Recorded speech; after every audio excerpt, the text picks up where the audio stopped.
close your eyes and imagine being at the Nintendo World Championships in the 90s.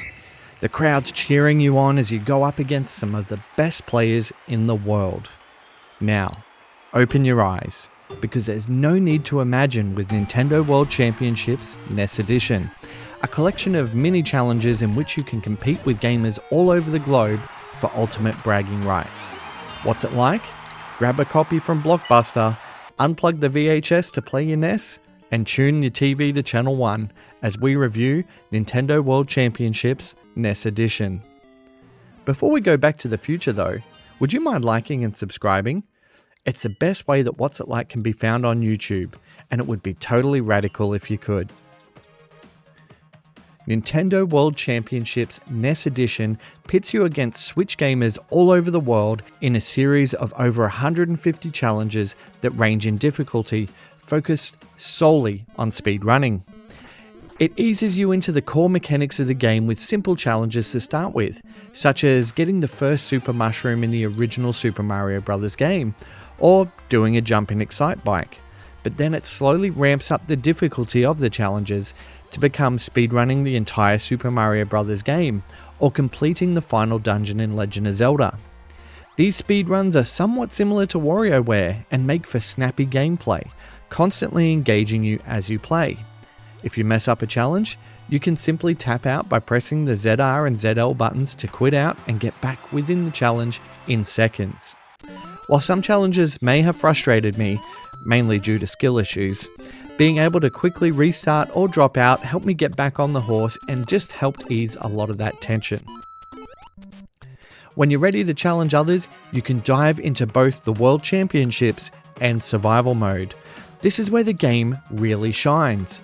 World Championships has a series of set challenges you can complete in any order and continuously try to improve your time before uploading them to compete.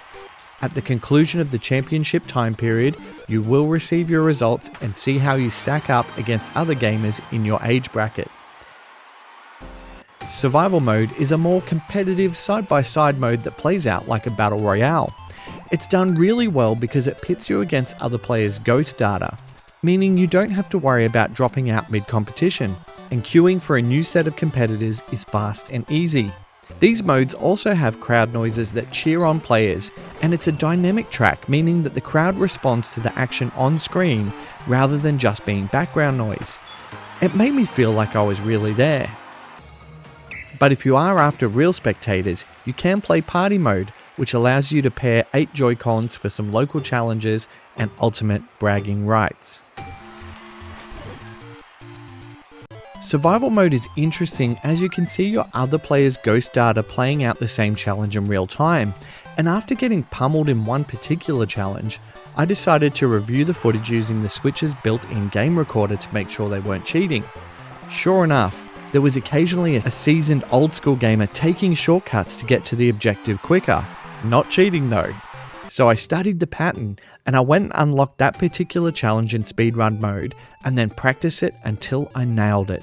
And then I went back into survival mode and just destroyed that challenge, finally securing myself a gold world championship trophy and a sizable coin reward to unlock more challenges and icons. This was one of my favourite moments of the Nintendo World Championships NES Edition, and it felt almost like learning the best tips and tricks in the playground at school, like we used to have to do in the old days before the internet.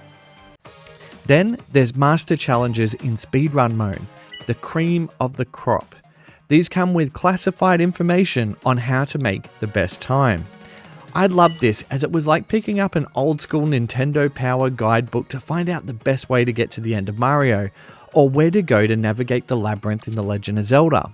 The guide is just that, however, a guide, and you'll need to rely on your skills to get you the rest of the way. I had a terrible time on my first Mario Bros. Complete speedrun, dying, which results in a small rewind while the clock ticks on, only to be rewound to where I died again, and almost being stuck in a loop for 4 or 5 lives before the game took me a bit further back. These minor frustrations didn't really detract from the game, although admittedly, it'll be a while before I try to best my 8-minute Mario completion time. Let me know how you did on yours.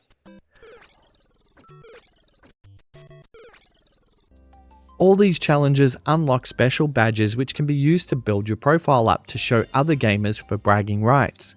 You can use your coins to purchase an icon like Luigi or Bowser and set a pin as your favorite, as well as a hype tag, letting people know a little bit about you, like having NES generation or I had to draw my game maps. These profiles are only currently visible while competing, but will go on the birth year ranking leaderboards when they go live, most likely when the first tournament concludes on the 22nd of this month. Nintendo also opts to destroy us oldies right off the bat with a tongue-in-cheek opening promo. It's surprisingly funny and well written, and gamers of the 80s and 90s I think will get significantly more mileage out of this game.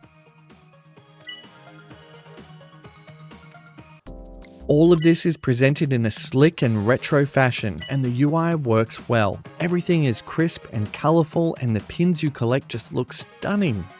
While browsing the games and menus, there's a funky 80s synth track on loop, and the crowd noises while competing really amps you up to try and be the best NES champion you can be. For my vision impaired NES champions, there are no accessibility options. While you can switch up the UI to give you a bigger screen in 8-player survival modes, the game screen is significantly smaller than most games due to the nature of the UI. So I recommend further research to see if Nintendo World Championships NES Edition is for you.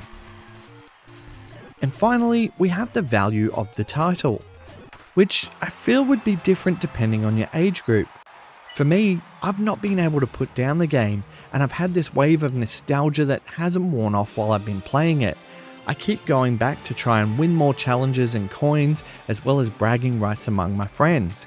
If you were a part of this generation, then the $50 Australian price point for the game will seem well worth it, and the $90 collector's pack probably even more so. For younger gamers, the spirit of competition will keep you invested, but it will really boil down to how you feel about NES era gamings, so mileage may vary. Nintendo World Championships NES Edition is a love letter to Nintendo's defining era of games. It's fun, competitive, and addictive.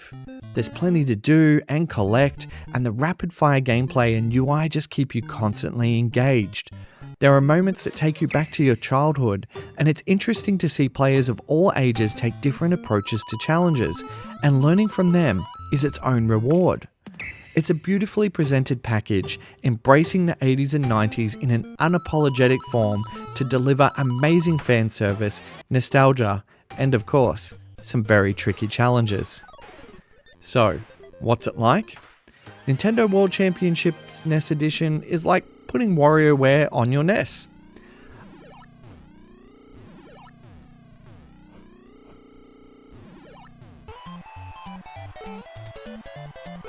I award it an 82 out of 100.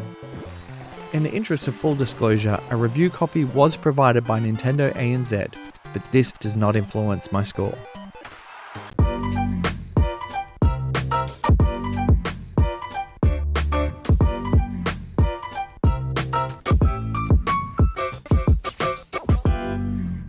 Thanks so much for watching my video. I hope you enjoyed it. The best way you can support me is to like and subscribe and continue watching my content if you enjoy it. But if you do want to go that bit extra, you can buy me a coffee or join our Patreon, which shows you behind the scenes of this channel. Thanks again.